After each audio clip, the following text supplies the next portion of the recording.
한번 따라 하실까요? 마라의 약속과 예수 그리스도. 무슨 약속과? 마라의 약속과 예수 그리스도. 이런 제목으로 말씀 은혜를 나누기를 원합니다. 제가 여러분에게 한 음식 사진을 하나 준비했는데 사진을 띄워보시겠습니까? 제가 2부 예배 때 사진을 띄워놓고 쓰러질 뻔했습니다. 왜냐하면 사실은 이 음식이 이름이 뭘까요? 라고 질문을 해야 되는데 아니 저렇게 조그맣게 마라탕이라고 쓴 줄을 제가 몰랐던 거예요. 참나, 그 마라탕이라고 이름을 써놨으니 전 맨 처음에 무슨 부대찌개인가 짬뽕인가 비슷하게 했는데 이게 마라탕이라는 것입니다. 그러면 제가 여러분에게 또 질문을 하겠습니다. 마라탕이 무슨 뜻인지 아십니까? 요건 몰랐을 겁니다. 요건. 마라탕이 무슨 뜻일까? 마라탕이 무슨 뜻인가? 제가 한번 사전을 한번 찾아봤더니 마자가 마비할 때 마자입니다. 마비가 된다. 그리고 라자는 이게 매우 매웁다는 매울 날이야 날. 그러니까 원래 마라탕이 아니라 마랄탕이더만 마랄탕. 랄이 굉장히 맵다는 뜻입니다. 근데 니을이 탈락돼서 이제 마라가 됐고 탕이란 뭐냐? 뜨거운 국물이라는 뜻이더라고요. 그러니까 너무너무 매워서 입안이 얼얼하여 마비가 될 정도로 그런 음식에 뜨거운 국물, 요리, 이게 뭐냐? 마라탕이라는 것입니다. 난 마라탕을 먹어본 적이 있다. 손 드시고 진짜 저 뒤에서 손 드시고 꼬마가 손 들었습니다. 저건 아마 끼고 싶어 하는 것 같아요. 여러분, 제가 이 이야기를 드린 이유는 딴 게 아닙니다. 성경 속에 혹시 마라탕이 나온다면 이해가 되시겠습니까? 아니 지금 마라탕 얘기하는 것도 뜬금이 없어 보이는데 성경에 마라탕이 나온다고요? 성경에 과연 마라탕이 나오는지 안 나오는지 제가 찾아보겠습니다. 출애굽기 15장 23절에 보니까 어디에 이르렀더니 마라탕 있잖아요. 마라에 이르렀더니 그건 물이 써서 마시지 못하겠으므로 그 이름을 뭐라고 불렀더라? 마라라고 불렀습니다. 중국 사천성의 요리가 마라탕이라면 누가 알았겠습니까? 이스라엘 백성이 애굽에서 나와서 홍해수를 건너고 나서 털커덕 만났던 물 웅덩이가 있는데 그 물 웅덩이 이름이 바로 마라였다는 것입니다. 제가 여러분에게 마라탕 얘기를 끄집어낸 얘기를 아시겠습니까? 성경에 마라라는 단어를 절대 잊어버리지 말아요. 절대 잊지 마라. 마라탕은 매운맛이지만 성경에 나오는 마라는 무슨 맛이다? 쓴맛이다. 너무너무 써서 입이 마비가 될 정도고 입이 마비되는 건 아무것도 아니다. 어떤 사람은 거지반 죽을 지경까지 됐다. 이유가 뭐냐? 궁금하지 않습니까? 이스라엘 백성이 홍해수를 건너서 광야를 들어갔는데 광야에 무슨 물 웅덩이가 있단 말입니까? 근데 그 물은 또 왜 쓰단 말입니까? 우리가 이 내용만 보면 알 수가 없는데 제가 오래전에 아마 96년도쯤 돼서 성지순례를 여의도 교회가 전부 다 떠서 이스라엘에 성지순례를 간 적이 있었는데 제가 그때 기억에 마라라는 곳을 지나갔습니다. 그곳에 가이드가 말하기를 이 광야에 어떻게 이런 마라 웅덩이가 있느냐 그랬더니 지중해 있는 바닷물들이 범람을 해서 훅 치고 와서 빠져나가지 못한 물들이 곳곳에 웅덩이에 채워지게 되면 그때 물웅덩이가 생긴다는 것입니다. 그러면 광야를 지나가던 사람이 그것도 사흘 동안 물을 마시지 못했다면 사막 한가운데 중간에 물이 있다 말이죠. 중간에 좀 가긴 하겠지만 물이 보니까 어떡하겠습니까? 야 이거 오아시스 아닌가? 쫓아가서 막 물을 마시지 않겠습니까? 그런데 그 물은 먹을 수 있는 물입니까? 먹을 수 없는 물일까요? 먹을 수 없는 물입니다. 무슨 물이기 때문에? 바닷물이거든요. 바닷물은요 그것도 증발이 돼서 완전히 소금 소태처럼 짠 물이란 말이죠. 여러분 소금을 한번 씹어 보셨습니까? 짜다 못해? 쓰단 말입니다. 그래서 쓴물인 거예요. 그렇습니다. 그리고 바닷물은 계속 먹으면 갈증이 없어집니까? 점점 갈증이 심해서 죽을 지경이 됩니까? 갈증이 심해서 죽을 지경이 됩니다. 그래서 바다를 항해하는 선원들은 절대로 목이 말라도 바닷물을 마신다 마시지 않는다. 절대로 마시지 않습니다. 한번 마셨다간 계속 갈증이 나와 소금기가 쌓이니까 계속 갈증이 나고 또 마시다가 죽는 사람도 있습니다. 이 마라라고 하는 것은 인생의 삶을 살아갈 때 예상치 않게 만나는 여러 가지 슬픈 일, 가슴 아픈 일, 쓰린 일, 속상한 일, 여러 가지 장애물을 의미합니다. 그런데 그곳에서 부르짖는 기도의 소리, 울부짖음의 소리가 들리고 놀랍게 그곳에 하나님의 약속이 선포가 되고 있습니다. 우린 말씀을 통해서 이 시대의 크리스찬들은 우리도 인생의 쓴물을 만날 때가 있거든요. 예상치 않게 정말 신앙생활 가운데, 믿음생활 가운데, 인생의 삶에 예상치 않은 쓴물을 만나서 남 모르게 고통당할 때가 있을 때 과연 이 상황을 크리스찬들은 어떻게 이겨나갈 수가 있을까? 우리는 성경을 통해서 한번 살펴보기를 원합니다. 우리는 첫 번째로 쓴물을 단물로 만들어 주시는 하나님의 모습을 발견합니다. 출애굽기 15장 22절 23절에 보니까 모세는 누굽니까? 하나님께서 세우신 지도자입니다. 모세가 홍해에서, 홍해를 기억하십니까? 이스라엘 백성들이 홍해수 바닥을 무슨 땅처럼? 마른 땅처럼 발에 물기가 묻지 아니하도록 예비된 길을 향하여 건너 같은 기적의 길이 있었습니다. 이스라엘을 인도했습니다. 그러니까 탄탄대로 평탄한 일이 생겨야 되는데 그들이 나와서 스루 광야란 곳으로 들어갔습니다. 광야는 물을 구하기 쉽지 않은 곳, 거의 사막과 같은 곳, 그렇죠? 풀과 나무가 거의 없는 곳, 광야로 들어갔는데 거기서 며칠을 걸었습니까? 3일을 걸었는데 물이 있습니까? 없습니까? 물이 없었습니까? 여러분 기억하십니까? 사람은 한 40일 동안 음식을 먹지 않아도 버텨냅니다. 그 이상 먹지 않으면 죽게 되죠. 그러나 그 40일 동안 음식을 안 먹어도 살아남지만 뭔 마셔야 됩니까? 물은 마셔야 됩니다. 물은 한 일주일 동안 마시지 않으면 거의 100% 죽습니다. 그런데 3일을 마시지 않았다는 얘기는 절반은 죽어간다는 얘기거든요. 자, 이런 상황이 되어버렸습니다. 그랬더니 그 다음 절에 보면 마라라는 곳에 이르렀습니다. 아까 말했듯이 바닷물이 빠져나가지 못해서 쓰디쓴 바닷물이 가득 있는 웅덩이였었습니다. 그곳에 가서 사람들이 오아시스인 줄 알고 막 퍼서 먹었습니다. 그러나 그 물이 써서 마시지 못하겠으므로 그 이름을 마라라 하였더라, 쓴물이라고 하였더라. 자, 그 다음 절에 보면 그랬더니 어떻게 됩니까? 성경에 보니까 백성의 모색이 원망하여, 아까도 말씀드렸지만 이 마라의 쓴물은 인생의 삶에 원치 않게 당하는 상함입니다.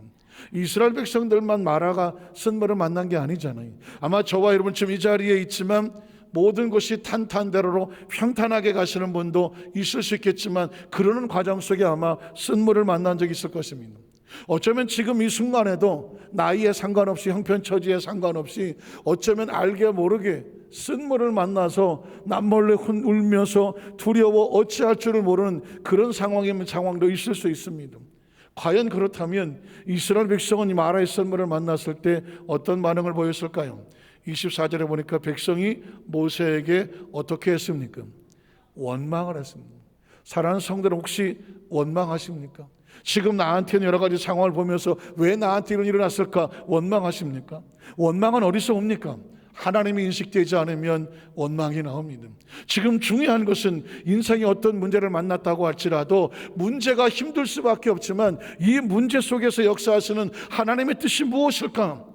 이 문제를 만나게 하고 이 문제에서 깨닫게 하시는 하나님의 메시지가 무엇일까? 하나님을 인식하는 우리 성령 되시기를 주의 이름으로 축원합니다. 사람은 그렇습니다. 매 순간마다 하나님이 인식이 되지 아니하면 잘 되면 좋지만 안 되면 바로 주저앉아 버립니다. 절망합니다. 좌절합니다. 낙심합니다. 오늘따라 제가 강단에 올라오기 전에 하나님께서 제 마음속에 아주 감동 하나를 주시고 묵상하게 하시는 건 뭐냐면 너는 하나님을 얼마나 인식하느냐는 거예요.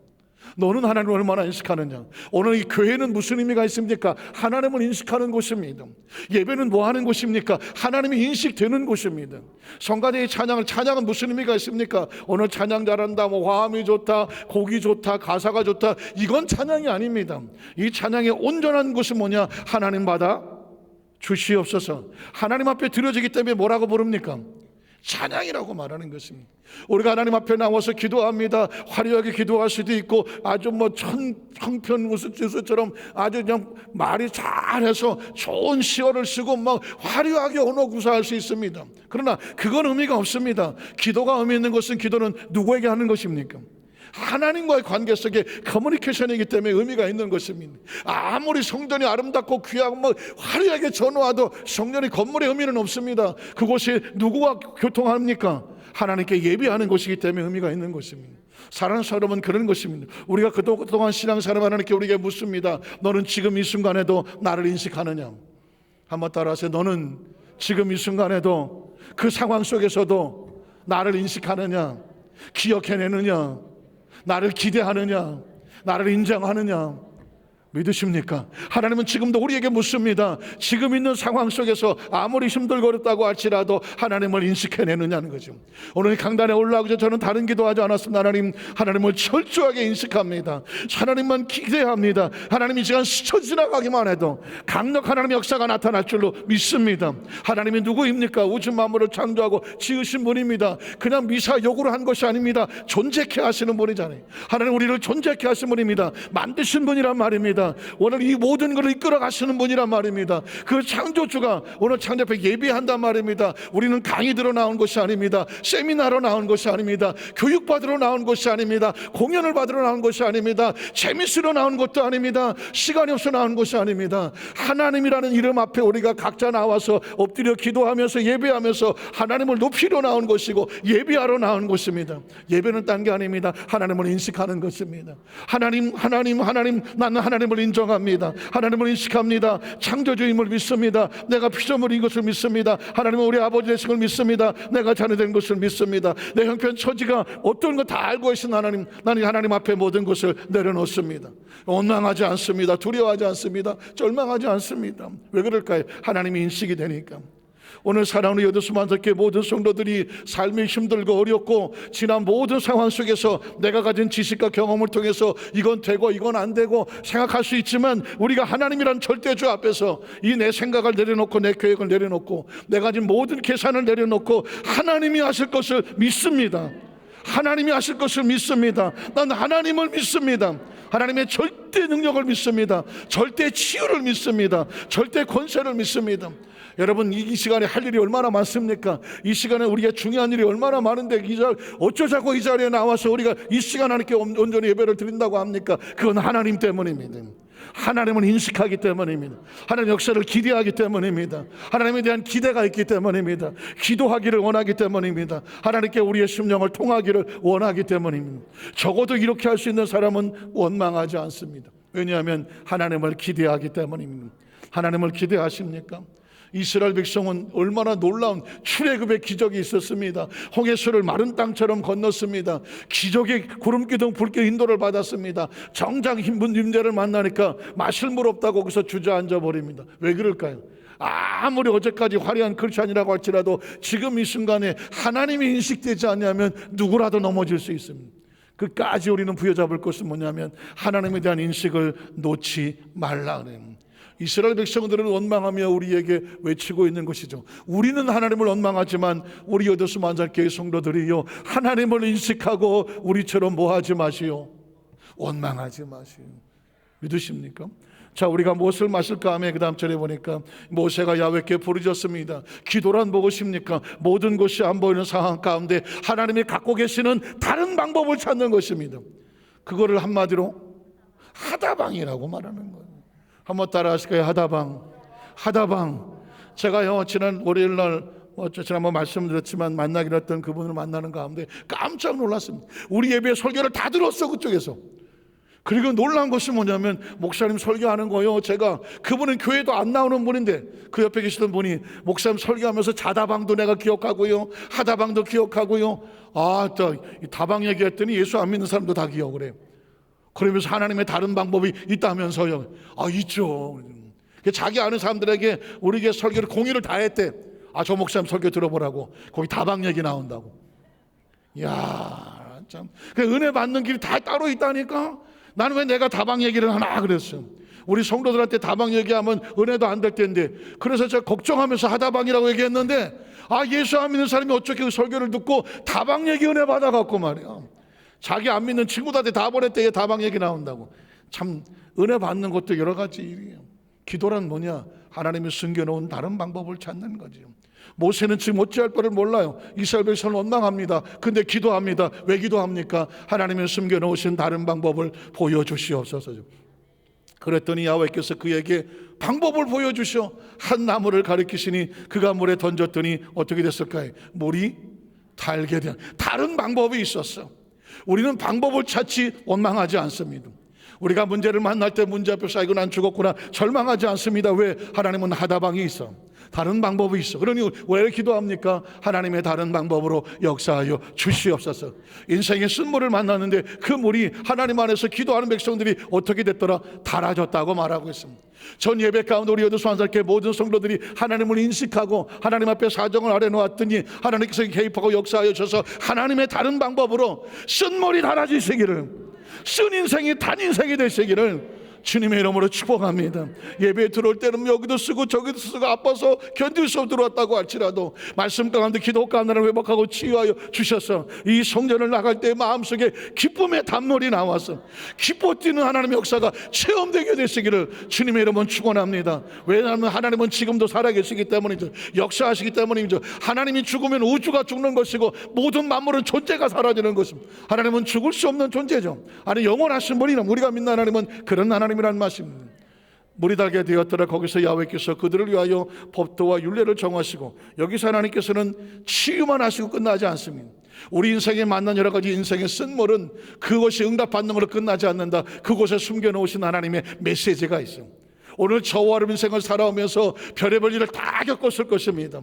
그러나 기억하십시오. 그 어떠한 삶을 살았다고 해도 절망할 이유는 없어. 왜? 우리의 삶 하나 지나온 삶에 우리가 볼 때 나의 지긋지긋하고 내가 왜 그런 삶을 살았지? 왜 남들같이 평단하지 안 살고 나는 왜 이렇게 힘들고 재수도 없고 팔자도 삼았고 우리 부모는 어쩌고 나는 왜 제대로 공부도 못하고 우리 가정은 어렵고 나는 왜 이렇게 안 되나 걱정할 이유 하나도 없어. 왜냐하면 하나님이란 존재는 인생의 위기를 만날 때마다 그때 메시지를 주신 하나님이야. 그때 만나는 하나님이야. 저와 여러분 인생에 살아오면서 많이 힘들고 어렵다고 할지라도 지나온 삶 때문에 절망할 이유일 수 없어. 사람 원망할 필요 하나도 없어. 그곳 가운데도 그 자체가 의미가 있어. 그 모습 자체로 아름다운 거야. 힘들었지만 힘들었던 삶도 아름다운 거예요. 고생스러웠지만 고생의 삶도 아름다운 거예요. 다른 사람은 비교할 것 전혀 하나도 없어. 하나님은 그때 흘린 기도도 기억하고 계시고 눈물도 기억하고 계시고 그 와중에 견디는 모습을 귀히 여겨주시고. 믿으십니까? 인생이 달아지는 게 중요하지 않아. 달아지는 가운데 주시는 하나님의 약속이 중요한 것입니다. 한번 달아져 지나온 내 인생에 버릴 것은 하나도 없다. 원망할 것 하나도 없다. 불편한 거 하나도 없다. 하나님 안에서 모든 것이 합력하여 선을 이루어 주셨으니 내 인생은 존재 자체로 귀하고 복되고 아름답고 가치 있으며 하나님의 축복의 통로입니다. 여러분 존재 자체가 하나님의 축복의 통로야. 그냥 존재 자체가 귀한 거예요. 여기까지 살아온 자체가 귀하신 거예요. 예수님 안에서 하나님은 한 사람 한 사람은 내가 너를 보배롭고 존귀하게 여긴다고 그랬지 하찮게 여긴다는 말을 쓴 적이 없어. 오늘 이스라엘 백성들이 거기서 하나님으로부터 무엇을 받느냐? 약속을 받아 법도와 율례를 정하여 그들을 실험하실세 이르시되 너희가 너희 하나님 나의 말을 들어 어떻게 하고 순종하고 하나님의 약속 안에 들어오고 그 다음 절에 내가 보기에 의를 행하며 네 마음대로 자다방하지 아니하고 하다방할 자산 말씀 안에 들어오고 내 계명의 귀를 기울이며 내 모든 귀를 지키면 결국 관계가 이루어지면 하나님 뭐라고 말씀하셔요? 내가 애굽산에 내린 모든 질병 중 몇 개 하나도 너희에게 뭐 내리지 아니하게. 이게 하나님의 마음이야. 세상에 여러분 어떤 부모가 자기 자식을 키우면서 너 이놈의 자식 맞춤 봐라 갖고 너 이 병도 걸려보고 저 병도 걸려보라 그래갖고 자녀가 아픈 모습을 보면서 끄덕끄덕 우는 부모가 어디 있겠습니까? 정상적인 부모는 절대로 자기 부모 자기 자식 털끝 하나 상하게 원하지 않아. 세상에 저는 반려견이 없지만 반려견 키우신 분들도 보니까 보통 정성이 아니더만 뭐 털 깎아주러 갔는데도 몇만 원씩 들고 뭐 사료 먹인데도 몇만 원씩 들고 어디 좀 아프다면 병원 가는데도요 정성 들여서 하시더라고. 어떤 건 수술도 해. 몇십만 원 들여서. 왜 그렇게 할까요? 내 거라고, 내 거. 사람도 자기 소유에 대해서 그렇게 관리하기 원하는데 하나님은 뭐라고 말씀합니까? 애굽에 내린 질병이 하나도 나는 너희가 상처 입고 고통당하기를 원한다, 원하지 아니하신다. 원하지 않아. 그게 하나님의 마음이야.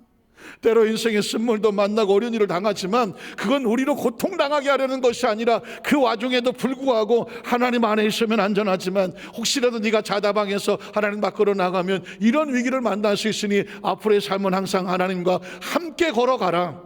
메시지를 주시려고 하는 거예요. 말씀하시기를 내가 모든 질병도 하나도 너에게 내리지 아니하리니 하나님의 존재 자체 이름보다 나는 너희를 뭐하는 하나님이다. 치료한 하나님이야. 하나님 자기 백성을 치료하기를 원하신다는. 오늘 시간 성전 안에 들어올 때 여러 가지 질병 가지고 돌아오셨다고 할지라도 기대하십시오. 하나님의 이름 자체가 뭐예요? 치료한 하나님이에요. 하나님의 속성 자체가 뭐야? 치료한 하나님이야. 하나님이 원하시는 것 자체가 뭐야? 치료하신 하나님이에요. 제가 지난 주일날 이런 예언 아닌 예언, 환상 아닌 환상, 계시 아닌 계시를 한번 말씀드렸습니다. 지난 주일 아침 새벽에 하나님께서 비몽사몽이 분명히 자지는 않았어요. 그러나 그 환상을 보기 위해서 제가 눈을 뜨고 있지는 않았지만 환상 같은 것이 제 눈앞에 펼쳐졌습니다. 어떤 분을 제가 월요일날 만나기로 한 분을 수요일날 새벽에 마치 무슨 영화 스크린처럼 눈앞에 펼쳐지는데 그 사람을 보게 됐고, 내일 만날 사람 오늘 제가 환상 같은 계시 속에 보는 거예요. 그런데 많이 힘들고 어려운 모습을 보게 됐고, 그분하고 지금 점심 식사가 약속이 되었는데 나는 밥 먹으러 가는 것 같지가 않았어. 뭔가 특별한 뭔가 하나님 계획이 있는 것처럼 느껴지기만 했어. 그런데 보니까 많이 힘들고 어렵고 고통스러워 지쳐있는 모습. 그리고 마치 스캔을 하는 것처럼 제가 스캔을 하는데 보니까 가슴 어디 한쪽 막 옆구리 쪽으로 하얗게 뭔가 이렇게 무슨 먼 곳이 보이고, 이분이 굉장히 거기가 아프고 힘들다라는 느낌이 와. 그래서 내가 만약에 내일 만나면 밥을 먹으러 가는 것이 아니라 그분의 아프고 힘든 부분이 만약에 맞다면, 틀리다면 개꿈이고 맞다면 하나님 보이신 계시로 알고 그분을 붙잡고 기도하라고 보내는구나. 기도하겠습니다. 그러나 그것도 확실하지 않아. 만에 하나 그 사람이 아무리 뭐 제가 목사라고 해도 자기 교회 담임 목사도 아닌데 제가 같이 기도하겠습니다 라고 말했을 때 그분이 선뜻 대답하지 않을 수도 있어. 그러면 또 개꿈이야. 그러니까 저는 그 얘기를 하면서 엄청난 리스크를 안았어요. 만에 하나 맞지도 않은 얘기를 주일날 먼저 강대상에서 해버렸기 때문이죠. 틀리면 어떻게 되는 거예요? 그냥 개꿈이야. 나는 오죽하면 우리 사람들 이렇게 말하더라고요. 보통 그런 경우에는 월요일날 만나보고 진짜 그랬더라 확실히 사실 확인하고 난 다음에 오늘 얘기했어야지. 오늘 미리 얘기하는 법이 어딨냐. 맞는 얘기죠. 저도 이때까지 그렇게 미리 얘기해 본 법이 없어요.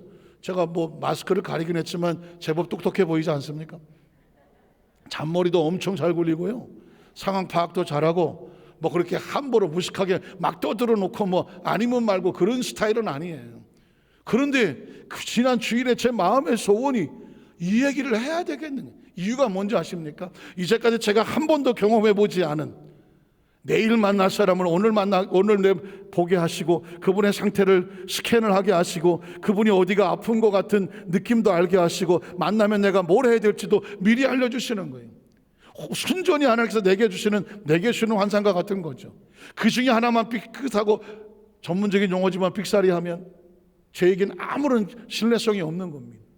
그런데 저는 하고 싶었어. 이유가 뭐냐?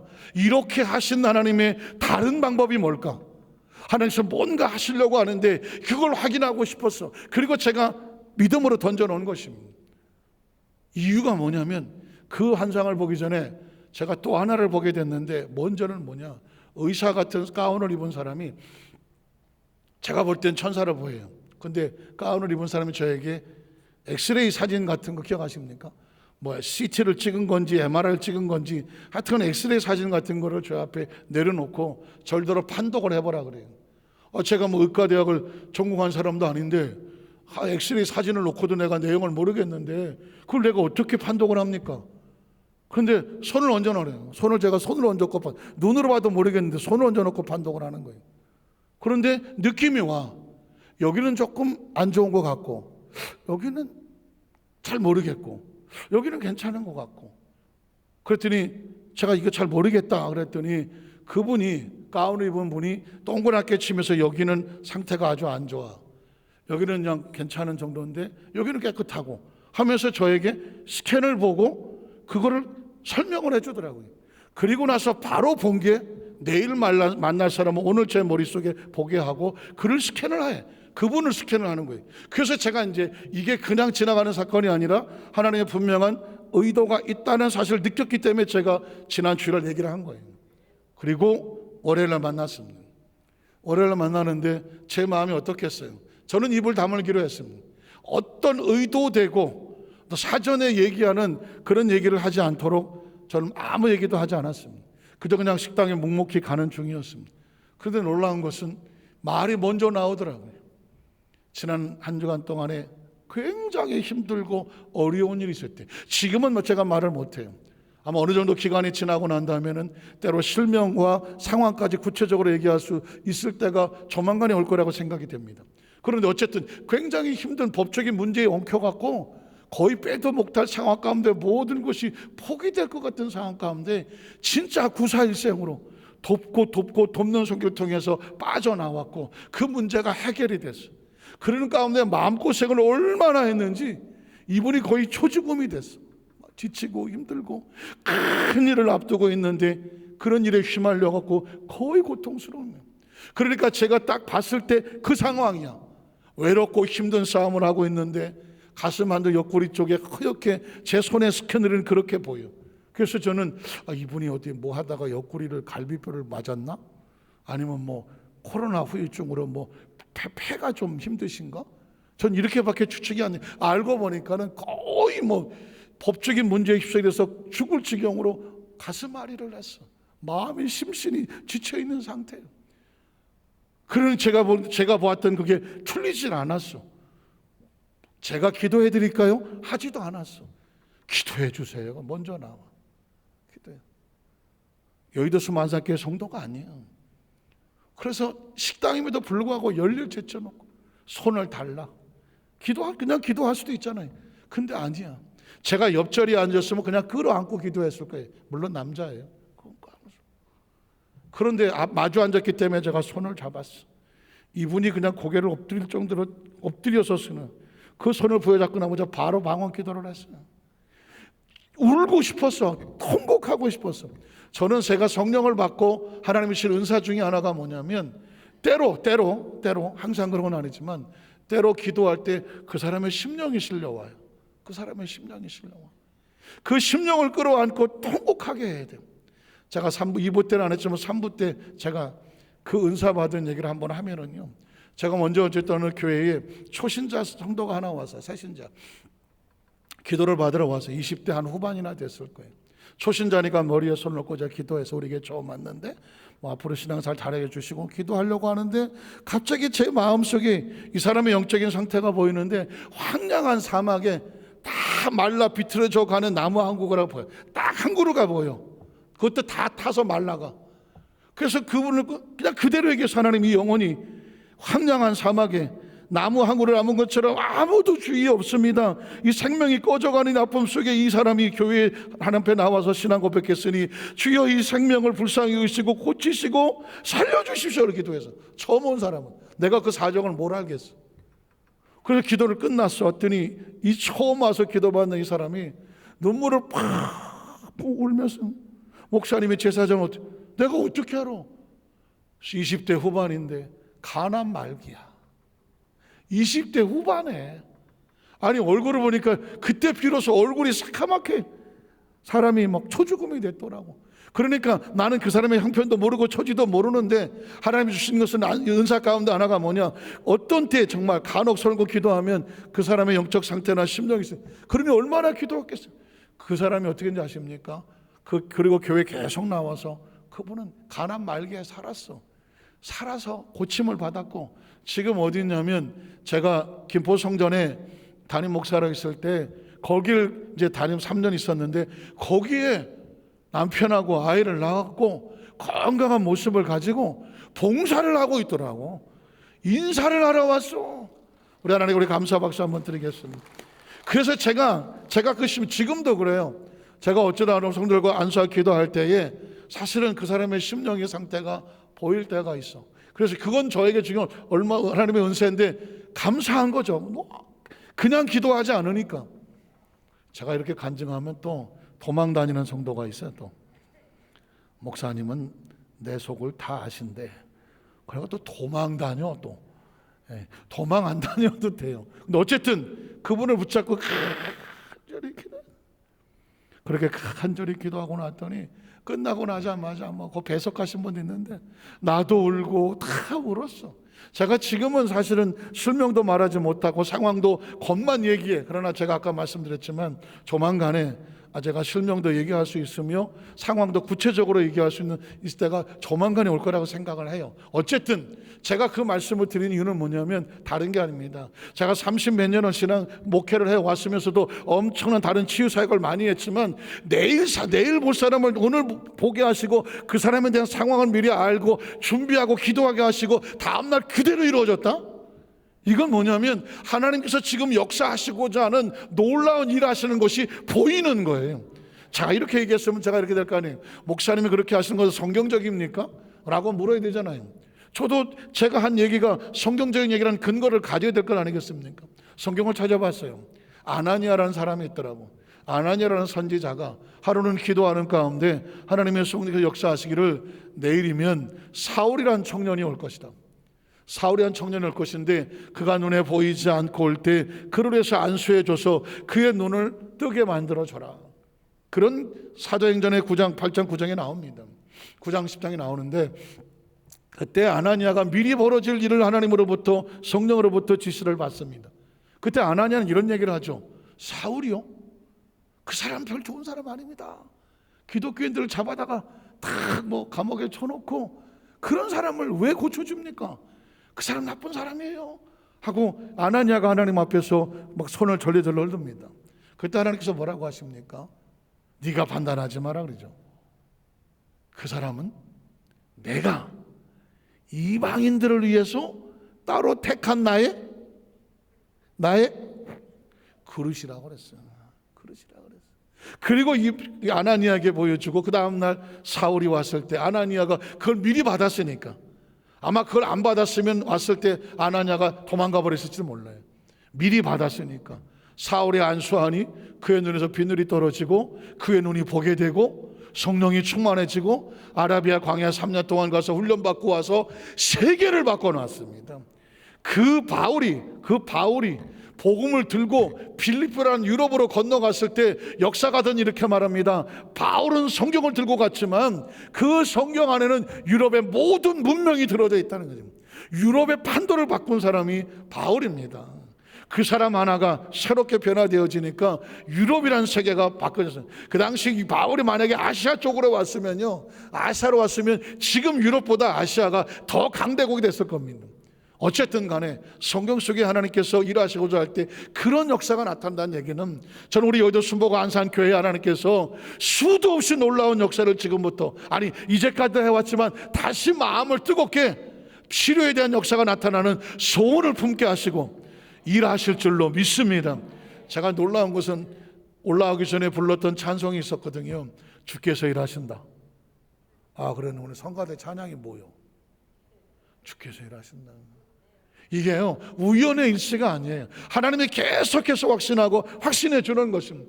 오늘 두 번째로 보면 인생의 쓴물을 단물로 만들어주는 예수님의 모습을 보게 되는데, 자, 성경을 그냥 찾아만 보겠습니다. 이사야 53장 4절 6절에 보면 메시아가 오면 이런 일을 할 거다. 그는 실로 우리의 질고를 지고 우리의 슬픔을 당하였거늘 우리는 생각하기를 그는 징벌을 받아 하나님께 맞으며 고난을 당한다 했노라. 그러나 그가 찔리면 누구 때문입니까? 우리 인생의 허물을 단물로 바꾸기 때문에. 그가 상하는 것은 우리의 죄악을 대신 쓴물을 단물로 바꾸려고 하는 거예요. 그가 징계를 받음으로 우리 인생의 쓴물이 평화로 바뀌어지게 되고, 그가 채찍에 맞음으로 우리의 질병의 인생의 쓴물이 무엇을 받았더라? 나음을 받았더라.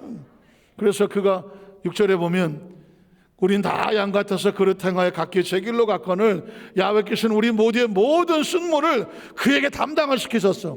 그래서 어떻게 예수로 말미암아 우리 인생은 달아질 수밖에 없어. 그걸 성가되는 찬양을 주가 일하신다고 말하는 거예요. 마태복음 4장 23절 24절에 보면 예수님의 사역은 이랬어요. 예수께서 온 갈릴리 두루다니사 그들의 회당에서 가르치시며 천국 복음을 전파하시며, 당연한 거지. 그런데 또 하는 게 있어. 백성 중에 모든 병과 모든 약한 것. 여러분, 삶을 살아가면서 제일 서럽고 힘든 게, 물론 배고프고 힘들고 이런 것도 힘들지만, 병상의 중환자실에 누워서 차디찬 병실에 홀로 남아봐. 세상에 이것도 못할 짓이야. 이거 못하지. 한없이 눈물만 나고 미래는 불안하고 초조하고 병상에 처박혀서 꼼짝 못할 때 질병처럼 쓴물도 없어. 오늘 예수님께 다니면서 누굴 고치십니까? 모든 병과 모든 약한 것을 고쳐주시니 그의 소문이 온 수리아에 퍼져서 예수의 이름을 만나면 쓴물이 달아진다. 질병의 고침을 받는다. 사람들이 모든 앓는 자, 곧 각종 병에 걸려서 고통당하는 자, 귀신 들린 자, 간질하는 자, 중풍병자들을 다 데리고 오니 예수께서 그 중에 몇 명만 고치십니까? 다 고쳐주셨어요. 다 고쳐주셨어요. 마태복음 8장 1절로 3절에 보면 예수께서 산에서 내려오시니 수많은 무리가 따르니라. 한 나병 환자, 문둥병 환자, 한센병 환자가 나와 저라며 이르되 주여 원하시면, 이게 키워드야. 예수님께서 나 같은 천벌받은 문둥병, 한센병, 나병 고치시기를 원하실까? 혹시 여러분이 어떤 질병을 가지고 있는데 예수님이 나 같은 이 질병도 고쳐주기를 원하실까? 고쳐줄 수 있으실까? 그런 마음에 의문이 생기십니까? 오늘 성경에 보면 예수님의 마음이 나와. 주께서 원하시면 저를 깨끗하게 하시나이다 하거늘 예수께서 손을 내밀며 그에게 대시며 이르시되 뭐라고 말합니까? 예수님의 마음이야. 내가 원한다. 내가 원한다. 한번 따라 하실까? 예수님은 내 모든 인생에 쓴물을 단물로 바꾸어 주시기를 원하시는다. 그분이 원하십니다. 내 인생의 질병의 쓴물도 주께서 말씀합니다. 내가 원하노니 깨끗함을 받으라 하시니 즉시로 그의 나병이 어떻게 됐더라? 깨끗해졌더라. 마태복음 8장 16절로 17절에 보면 저 몸에 사람들이 귀신 들린 자, 이것도 쓴물이야. 많이 데리고 예수께 오거늘 예수께서 말씀으로 귀신들을 쫓아내시고 병든 자들 다 고쳐주시니 이는 이유가 있어. 구약 선지자 이사야를 통하여 하신 말씀은 언약이고 약속이고 약속하셨는데 우리 언약한 것은 친히 누가 담당해 줄게? 예수님이 담당해 줄게. 너희의 병은 누가 짊어져 줄게? 예수님이 짊어져 줄게. 그 약속을 어떻게 이루려고 하시는 것입니다. 예수님이 이 땅에 내려오신 이유는 뭐예요? 약속을 이루려고 오신 것이죠. 마태복음 10장 1절에 보면 예수님은 우리의 병만 고치는 게 아니야. 너희도 고치래. 예수께서 그 12제자를 부르사 더러운 귀신을 쫓아내실 수 있는 권세, 모든 병과 모든 약을 고치는 권능도 주시는 거지. 아이고 놀라라. 권능도 고친. 그러니까 예수 이름으로 너희가 귀신을 쫓아내며 병든 자 손 얹은지 어떻게 되리라? 나으리라고 하는 거죠. 제가요 오늘 설교를 작정하면서 하나님으로부터 간절한 마음으로 불부지심이 올라와 설교하는 목적 중에 하나가 뭐냐, 우리 여도수 만장교회 성도들 수도 없이 병 고침받으려고 문제를 받을 기도했잖아요. 기도하다가 또 안 되면 주저앉잖아. 안 되면 나중에는 기도도 안 하잖아. 여러분, 그 어떤 상황이라도 하나님은 끊임없이 기도하기를 원하시는 것입니다. 제가 이 간증을 수도 없이 했는데 미국에 선교사를 할 때에 50살 먹은 한 여성이 친구 따라 병원에 입원 갔다가 검진 받았는데 유방암 3기 말기를 받았잖아. 나이 딱 50에. 그때 당시 제가 나이 40대였는데 50이면 뭐 나이 많지 뭐 이렇게 생각했는데 제가 60이 넘어 보니까 50은 아주 새파래. 아주 새파래. 그래 나이 50에 유방암 말기가 걸렸으니 하루아침에 뭐가 되겠어? 이제 뭐 한 달도 못 산다는. 제가 그 병원에 UC 얼바인 캘리포니아 있는 대학의 메디컬 센터에 우리 사람하고 가서 신방 갔다가 제가 인생에 목회 생활에 거대한 충격을 받았죠. 이미 완벽하게 절망한 사람, 머리 빡빡 깎은 사람 머리에 손을 얹고 기도하는데 나는 사람 머리가 이렇게 찬 건 처음 봤어. 사람이 절망하니까 온기가 없더만 대리석 같아요. 목사님 나 괴롭히지 말고 빨리 가셔. 그런 것 같아. 안수하다 말고 예수 이름으로 기도한다고 또 도망 나왔어. 절망 앞에 견딜 수가 없더라고. 오면서 저는 인생 일대 위기를 만났어. 아, 난 이제 목회는 틀렸구나.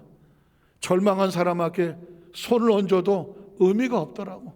사람이 절망하니까 이게 뭐 하나님도 필요 없고 예수님도 필요 없고 성도 필요 없고 목사도 필요 없고 안수도 필요 없고 아무것도 필요 없어.